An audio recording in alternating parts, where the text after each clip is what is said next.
അപ്പം ഏറ്റവും പേടിയുള്ള കാര്യം ആനനെയാണ് കേട്ടോ. എനിക്ക് മേമയുണ്ട്. അപ്പോൾ മേമൻ്റെ കൂടെയാണ് പോകുന്നുണ്ടെങ്കിൽ ആനേൻ്റെ അടുത്തുകൂടെ പോകാൻ സമ്മതിക്കില്ല. ആനനെന്ന് വെച്ചാൽ അങ്ങനെ പേടിയാണ്. മീൻസ് ആന അനിമലായിട്ട് പേടിയല്ല, അത് ഇടയോ ഇത്രയും ചൂടും ഇത്രയും സൗണ്ടും ഒക്കെ ഉള്ള സ്ഥലത്ത് ആനകളെ കൊണ്ടുവന്ന് നിൽക്കുമ്പോൾ അവർക്കൊരു ഡിസ്റ്റർബൻസ് ആയിട്ട് ചിലപ്പോൾ ഇടാൻ ചാൻസ് ഉണ്ടല്ലോ. അപ്പോൾ അത് കാരണം ഞാൻ ഒരുപാട് പേടിയാണ് ആനനെ. 2 വർഷം മുൻപ് മണപ്പള്ളി വേലയ്ക്ക് പോയിട്ടുണ്ടായിരുന്നു. ആ സമയത്തായിരുന്നു ശരിക്കും വേല എന്താണെന്നുള്ളത് ഞങ്ങൾ അറിയണത് തന്നെ. കാരണം എന്താ വെച്ച് കഴിഞ്ഞാൽ ഞങ്ങൾ ഇത്രയും പ്രതീക്ഷിച്ചില്ല തിരക്ക് കേട്ടോ. മണപ്പള്ളി വേലയ്ക്ക് വന്നവർക്ക് അറിയായിരിക്കും, മൈതാനത്തിൻ്റെ അവിടെ നിന്ന് ഫുൾ ഇങ്ങനെ ചുറ്റി നടക്കണമല്ലോ, ഒരു വേലൻ്റെ കൂടെ നമ്മൾ നടന്നു വരുമല്ലോ. ആ അതിൽ ശരിക്കും ആ തിരക്കിൽ ഞങ്ങൾ പെട്ടുപോയി, തിരക്കിൻ്റെ സെൻറ്ററിൽ പെട്ടുപോയി.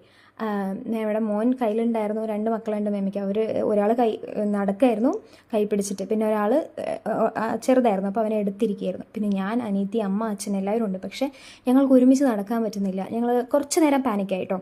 അത്രയും തിരക്കിൻ്റെ ഇടയിൽ പെട്ടിട്ട് കുറച്ച് നേരം പാനിക്കായി. പിന്നെ അവിടെ നിന്ന് പുറത്ത്, ആ തിരക്കിൻ്റെ ഇടയിൽ നിന്ന് പുറത്ത് വന്നപ്പോഴാണ് ഒരു റിലാക്സേഷൻ ഉണ്ടായത്. ശരിക്കും അവിടെ നിൽക്കുന്ന സമയത്ത് നമുക്ക് ശരിക്കും നമുക്ക് ഡിസ്റ്റർബൻസ് ആവും. കാരണം ഭയങ്കര പാനിക്കായി പോവും, ശ്വാസം കിട്ടാത്ത അവസ്ഥ അങ്ങനെയൊക്കെ ഉണ്ടാവാറുണ്ടായിരുന്നു.